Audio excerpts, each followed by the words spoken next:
Grant Robertson. Mr Speaker, Chris Finlayson once asked my colleague Charles Chauvel why he'd taken an instant dislike to him, and Charles said, "It just saves time."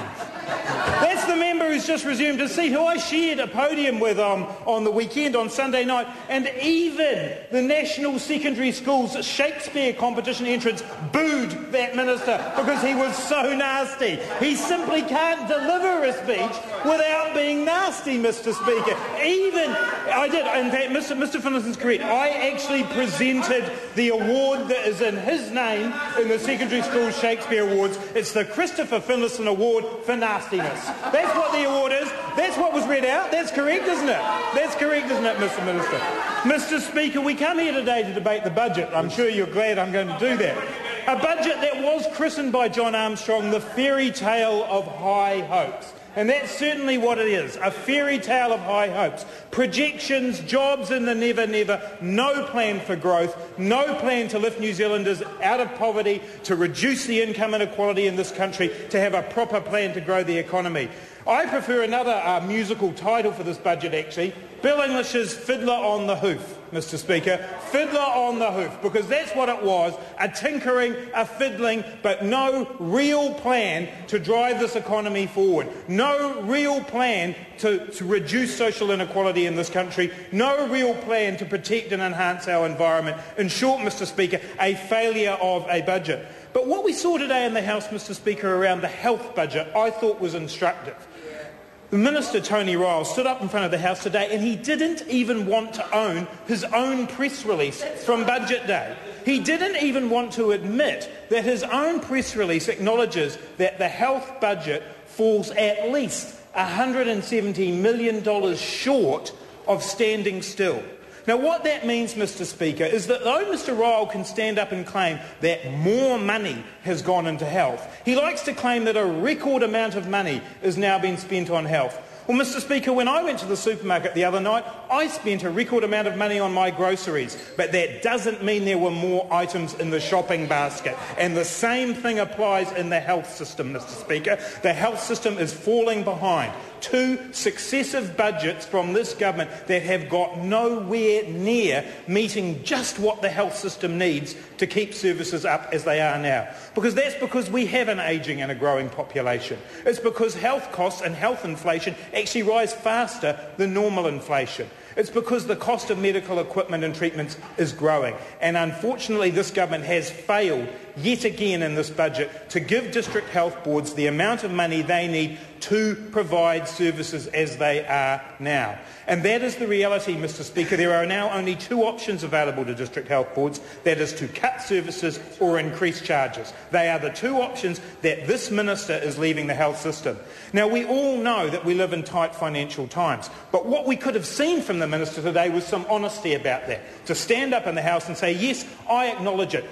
Only $420 million extra dollars was put in. That's not enough to make ends meet. But we didn't see that, Mr Speaker. We saw obfuscation from the minister on that score. And it is difficult, Mr Speaker, for people to look at the health budget and understand exactly where the cuts are.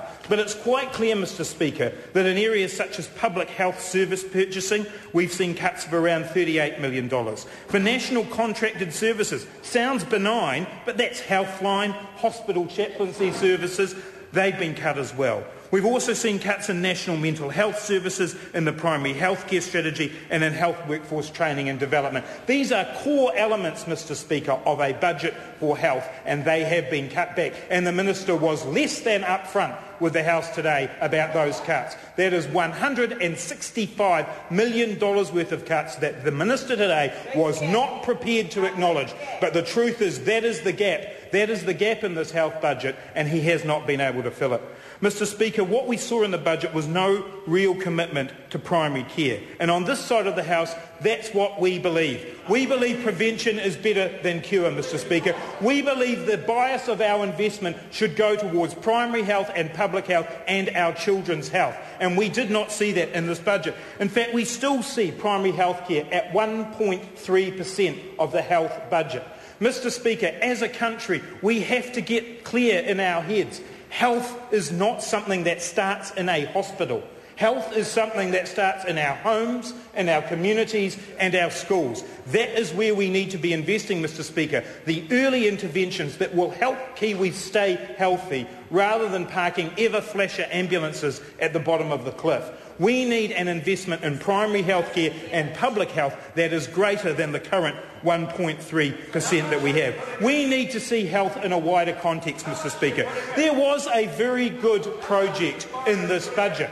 It was the Rheumatic Fever Initiative. I congratulate the Minister for putting that money in to the Rheumatic Fever Initiative. But in the end, Mr Speaker, we will not address rheumatic fever, a disease that should not be present in New Zealand. We will not address that without addressing overcrowded homes and cold, damp housing. Health needs to be seen in a wider context than just initiatives in hospitals and hospital services. We need to be able to see the wider context of housing, of employment, of reducing inequality, of the taxation system, of public transport and of eradicating poverty, because they are the things that will make the fundamental difference to our health status and the health status of New Zealanders. And Mr Speaker, this is recognised right around the world. And in July, Sir Michael Marmot will visit New Zealand from Britain, and I would encourage all members of the House to listen to what he has to say, because he has put forward in the United Kingdom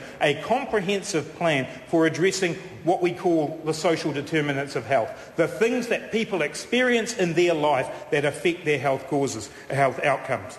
And the New Zealand Medical Association has picked this up, Mr Speaker, in an excellent document, their Health Equity Position Statement. This document acknowledges from the New Zealand Medical Association, not known as the most left-wing of organisations, acknowledges the importance of actually addressing the background causes of health status. And I'll just quote from one element of their statement, Mr Speaker. The New Zealand Medical Association believes that in order to eliminate inequities in health, a whole-of-government approach is required. In particular, policies addressing education, employment, poverty, housing, taxation and social security should be assessed for their health impact. The New Zealand Medical Association believes that economic growth should not be viewed as the sole measure of a country's success, but that the fair distribution of health, well-being, environmental and social sustainability are equally important goals. That is the message coming from the doctors of this country, Mr Speaker, that we must see health in a wider context. Economic growth is important to health. Reducing poverty is important to health. Creating jobs is important to health. And this budget failed on almost every one of those indicators, Mr Speaker.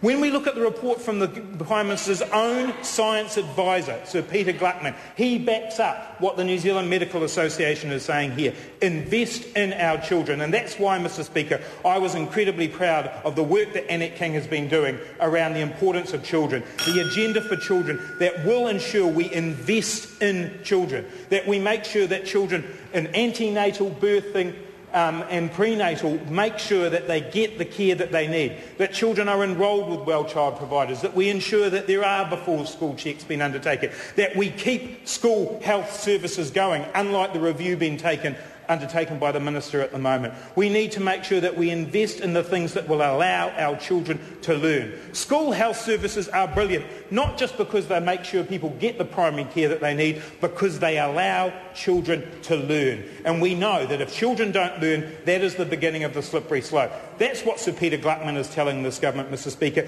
That's what the New Zealand Medical Association is telling this government. From the Labour Party's point of view, we know that there is not a bottomless pit of funding for health expenditure. We will, when we get into government, be looking to ensure we find the efficiencies, find the innovations in the health sector that will allow us to invest more money in keeping New Zealanders healthy, because that should be the goal of our policies. One last point on that, Mr Speaker. The Regional Public Health Unit of the Hutt Valley District Health Board has estimated that for a family living on the minimum wage, it will cost them 50% of their income to put a healthy meal on the table. That is not good enough, Mr Speaker. It will cost a beneficiary family 71% of their income to put a healthy meal on the table. We have to support families so that they can put healthy food on the table. Labor has policies to do that by taking the GST off fresh fruit and vegetables, by making the first $1,000 of income interest-free. We will continue, Mr Speaker, to advocate policies that are about keeping New Zealanders healthy, healthy in our schools, our communities and our families. We will continue to invest in hospital services, but Labor believes that primary health care and public health is essential to the future well-being of our country. The Honourable Maurice Williamson. Mr. Speaker,